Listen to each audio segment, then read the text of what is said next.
There's history here. And here. There's history there. History is everywhere.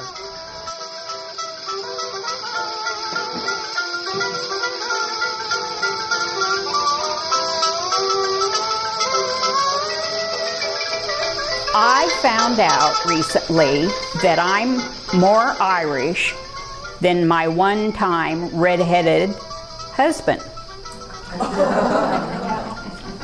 We just had our DNA done, and what an eye-opener. I turned out 39% Irish, came back. He was only 15% Irish. And we always thought he was half Irish and half Swiss, you know, but he was more British than he was Irish, so you never know. But I really recommend, if you haven't done it, that you get your DNA done, because it's really kind of an eye-opener. And this presentation I wanted to do about 3 women in my past. My grandmother, Martha Mariah, my dad's mother, her mother, who was Nancy Ann Walker Boleyn Lenihan. Now that's a mouthful. And then our genealogy led to Pocahontas. So that was a surprise when my aunt, many years ago, started doing the genealogy, and that's where it led, was back to Pocahontas, which I tease my friend Betty that I don't have to worry about being daughters of the American Revolution or come over on the Mayflower, because I was here first, you know. But anyhow, first I'm going to talk about Nancy Boleyn Lenihan, my great-grandmother. She was born the 12th of February, 1850 in Marion County, Alabama. And all of my ancestors are from the South. It's just that my dad and my uncles all moved out to Oregon years ago when jobs were hard to find back in the South. So they moved out here for the lumber and the work. She married Thomas Henry Lenihan on the 24th of December, 1874 in Marshall County, Mississippi. Now Nancy had 7 children, with the first 2 born in 1876. So she had 2 children in 1 year. And they weren't twins. But then she had 2 boys and 5 girls altogether. And my grandmother, Martha Mariah, this was her mother. She was the oldest of the 7 children. And they were really a fairly prosperous family. My grandfather, Thomas Henry, worked for the railroad. He was a treasurer for the railroad. And he worked for the railroad. And unfortunately, this is one of the facts that I wasn't able to find out, how long he worked for the railroad or when he started, that sort of thing. But suddenly, $500 of the treasury funds disappeared. So he was afraid that they were going to blame him because he was the treasurer. So he left his wife and 7 children and went somewhere. We haven't been able to find out where he went. We haven't been able to find out where he died, where he lived, anything. It's like he changed his name and disappeared. He was so afraid of being blamed for this $500, which running away kind of says, I'm guilty, you know. But he wrote a letter back to Nancy, and he told Nancy that he didn't take that money. He swore all along that he didn't take that money, but he couldn't prove that he didn't take the money, and I don't know if they ever found out where the funds went. But anyhow, he sent her a letter and wanted to know if they were okay. And he gave her instructions that for her to give the mule to a certain neighbor because he owed that neighbor some money. And the mule would pay for what he owed the neighbor. And he gave her a few more instructions, but that was it. He left this woman and children to fend for herself, you know. And I really don't know, there was a lot of family back there, and there's still a lot of family back in Alabama and Mississippi. So I think that she had a good system of people that were able to help her and family, you know, or she might have had her own income. I really don't know. I don't know. I know she was a quilter also, and but those quilts stayed back in the South. We didn't end up, I don't know that Martha ever ended up with one of the really old quilts from my grandmother. But anyhow, this first picture here, I'm calling it Homer Ancestry. I really don't know because I don't know the people. And that right there is my grandfather, William Homer. William or Willis. There's two different names in the genealogy, and I don't know. And then, whoops, that's Martha right there. And then this is the first baby, my Aunt Essie. Now, Martha and Willis Manuel Homer were married on the 25th of August in 1895. And Martha was 19 years old, and my dad told me that Martha weighed 200 pounds when she got married. So she was never a little person. So that's where I get my robustness, is from my grandmother. Doesn't look that heavy there. Yeah, yeah. This is, we think this is my Uncle Dan, who was my grandfather's twin brother. He was a twin. But the rest of the people I don't know. But somebody, Sue, I think, suggested that I get this put on Ancestry. And a lot of the families that might be doing the genealogy for their families could recognize and tell us who exactly all the people are. The picture, the original picture here, my dad ended up with, and as you can see, it's in really bad shape. And so I took it to a restorer here in town, and he put it on the computer, and he really, it goes from this to this, which I think is remarkable. You know, he can only guess on some of the faces. This young man right here, his face is, most of it was missing. And then part of his face was missing and part of his face was missing. But all in all, I think it's enough to where maybe some family could recognize who exactly it was. Here's the genealogy, the beginning of the genealogy, how we've traced it. So we go from my dad, Edgar Lorenz, and that's my grandfather, William Emanuel. But we're going to follow Martha Mariah Lenahan. We're going to follow her line. And this is where Thomas H. Lenihan married Nancy Ann Boleyn. And then we go with Nancy to Henry Nelson Boleyn and Martha C.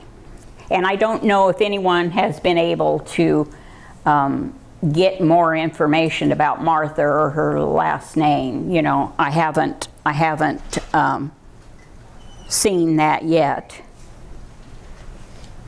Okay, here's the only picture I could find of Nancy Boleyn Lenihan. This is Nancy right here. She doesn't look like a necessarily happy person. Although one of my cousins said that she used to have, even after my grandfather left, she had a surrey which was pulled by a horse with the fringe on the top, which was, I guess, pretty nice for that era, you know. And she had a gentleman that worked for her and was able to drive her and her sister around. Her sister Lily moved in with her and lived with her until she passed away, so she wasn't alone there. This is Lenora. This is one of Nancy's daughters. And I wasn't sure who this woman was, but I got to looking at the nose here, and I believe this is one of her sons. And he lived till he was 47. So, and it doesn't say on the back, it just says grandmother and grandfather for the couple sitting there, but then it tells, it says Pappy and Munner Boleyn. So Aunt Lenny Howe up there, and then grandmother Walker Boleyn Lenihan. That was on the back of the picture, and I don't know who circled that, but anyhow.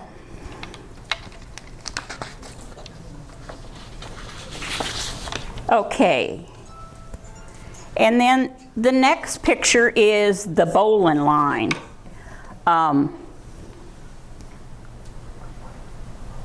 Robert Boleyn, and then William Boleyn and Catherine Payne, and then another William Boleyn and Amelia Randolph, and then it goes to John Boleyn Jr. and Elizabeth Lewis.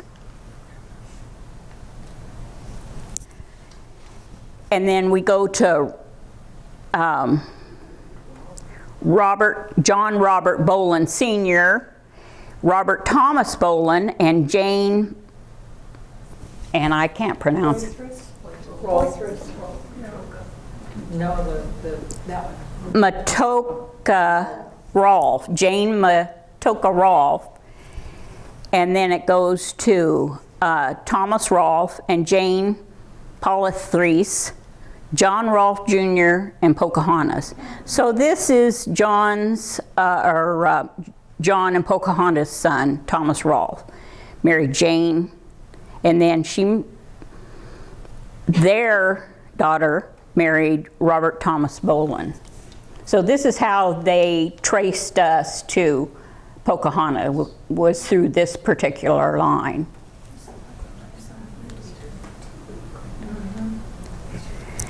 Okay, here's some depictions of Pocahontas. I don't know that they ever had an actual painting of her, a portrait. I know that she was 19 when she married John, and he took her, they were married in James City, Virginia, and then she died when she was 22. So she sure didn't have a very long life. And I think, you know, because so often the Indians in this country, the white man brought in diseases, and that's what I understand was smallpox is what she died from. So, and it was rampant in England too at that era. So she really didn't have a very long life. And that, to me, is kind of, that's sad, you know. Let's go back to they were called man. Okay, William Manuel Homer and Martha Mariah Lenahan Homer. And Martha called William Man after Manuel. And according to my cousin, everybody called my grandfather Man. And they called my grandmother Maddie. Her friends and everything would call her Maddie. And my grandparents, my grandfather was a farmer. And when they first started out in the South, he built them a cabin by himself, pretty much. He carried the logs somehow, hoisted them up, did everything pretty much by himself, and he told his family it like killed him doing all that hard work, because he wasn't a really big man at all, you know, but you did what you had to do. And from there, they pretty much lived around the South, and they rented farms so he could be a farmer. And then Nancy, when Nancy Boleyn Lenihan died in 1934, my grandmother Martha received an inheritance of $500.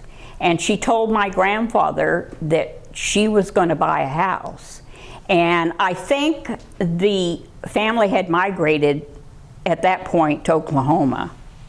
And she found a little house on Comanche Street in Norman, Oklahoma. With her inheritance, she bought that house, and unfortunately, I don't know how much she paid for the house. I'm sure it wasn't a lot, you know. It was just a little cottage, but she could have, they had big lots, so she could have her vegetable garden and her chickens. Now, my cousin told me that one of the important things my grandmother always told everybody was, don't scare the chickens, because she wanted the eggs from those chickens, you know. And I can remember if they had someone coming for dinner, she'd go out and kill a chicken and pluck it and bring it in and cut it up and fry it for dinner, you know. It was just a common thing at that time. Anyhow, this is their 55th wedding anniversary. And as you can see, my grandfather had false teeth made, but he would never wear them. And he could eat anything, just like anybody else, you know. She was the pretty much the dominant personality in the household, not because she was pushy or anything. She just worked and quilted and took care of 12 children. She had 12 live births. She raised 10 of the children. One boy, Whitney, died when he was 2 years old. We didn't know what happened to this 2-year-old.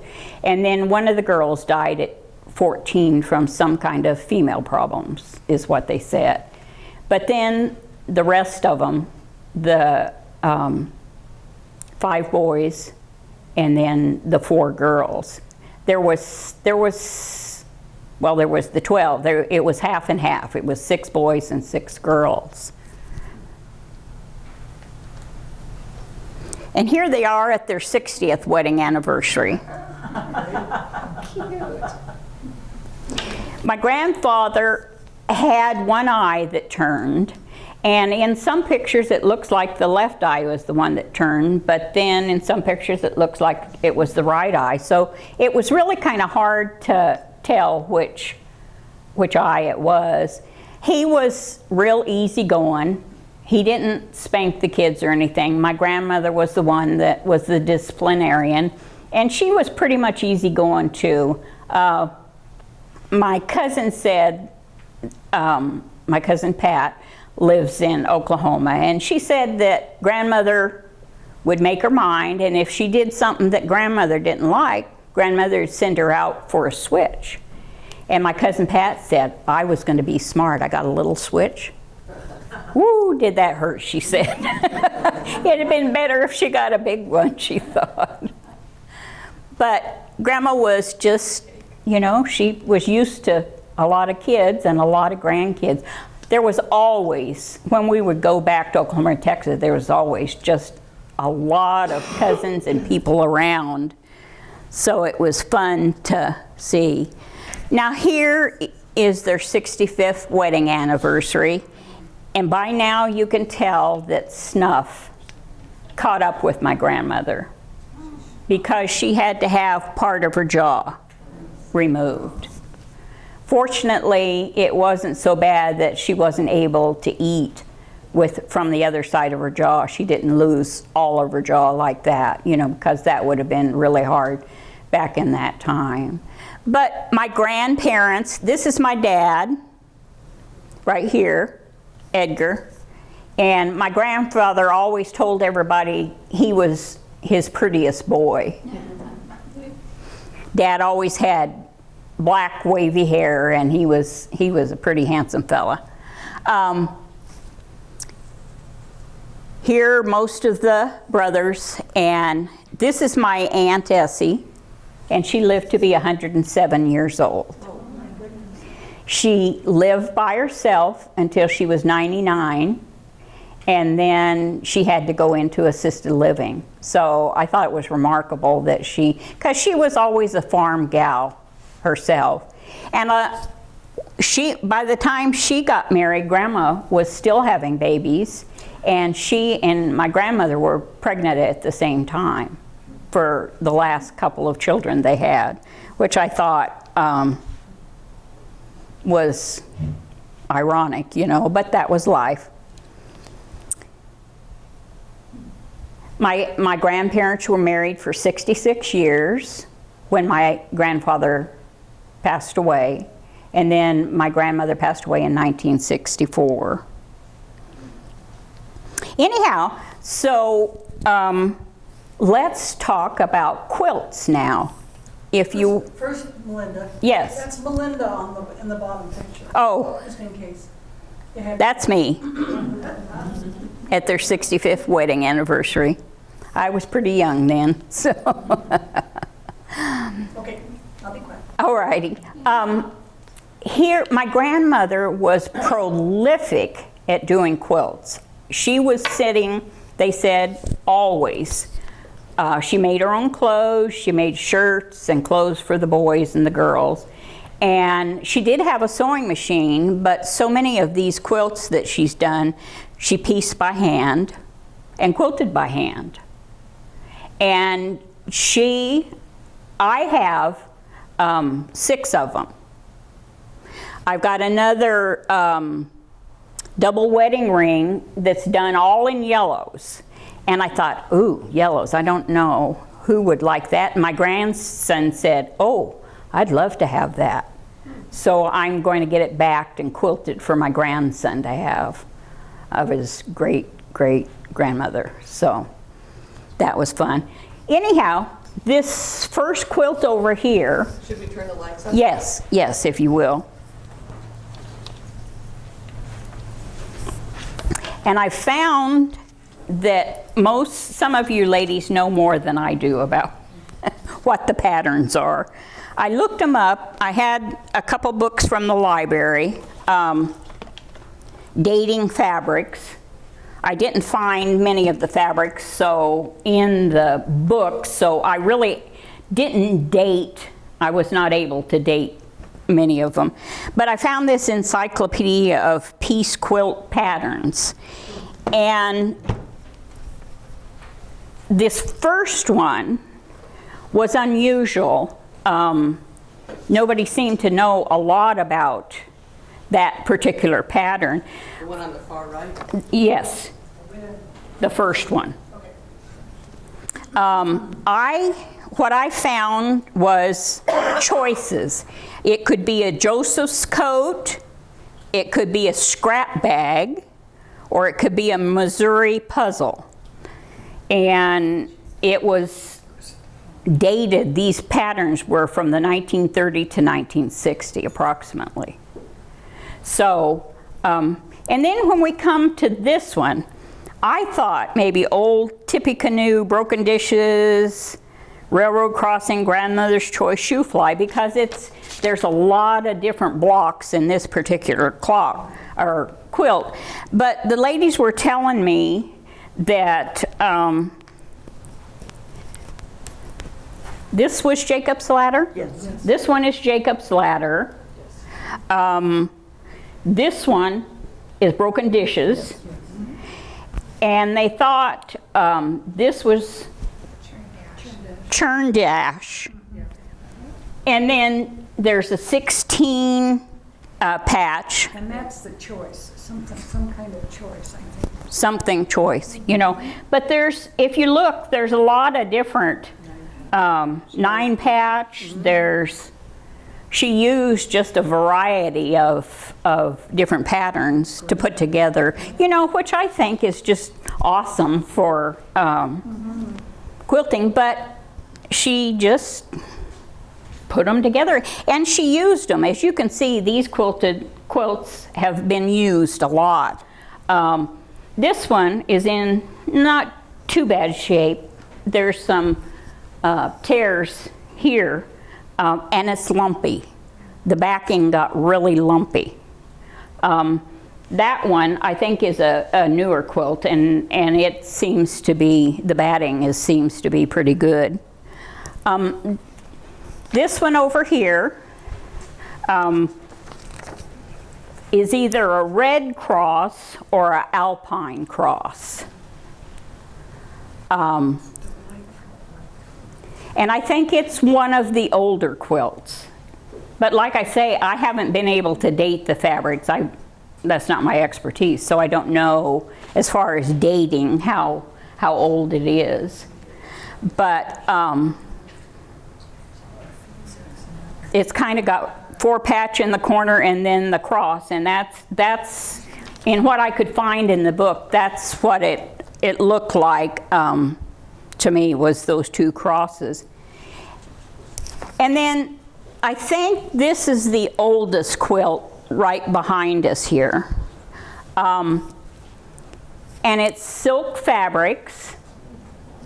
It's in pretty bad shape because they said the dyes in the silk fabrics have a tendency to kind of eat away at the silk.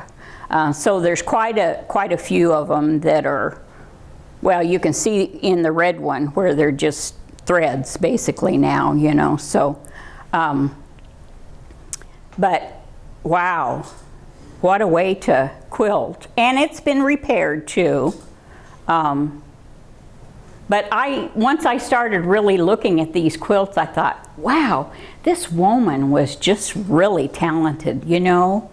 It just really impressed me that how well she did raising 12 children. She would have a quilting frame set up, and at night she either pieced or she quilted a quilt, and then they'd roll it up and put it over to the side out of the way so that everybody could go through the house and do what they needed to do.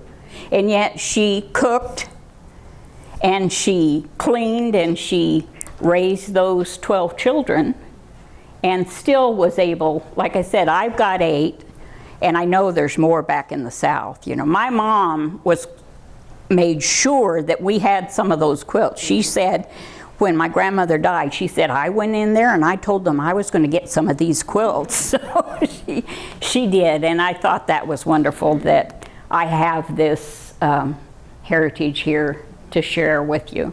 So, does anyone have any questions? Yes? What about your quilting tradition? Well, I haven't done a lot of quilting.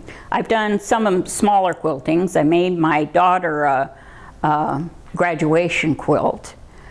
I really haven't, I've always been sewed clothing and stuff like that rather than quilting much.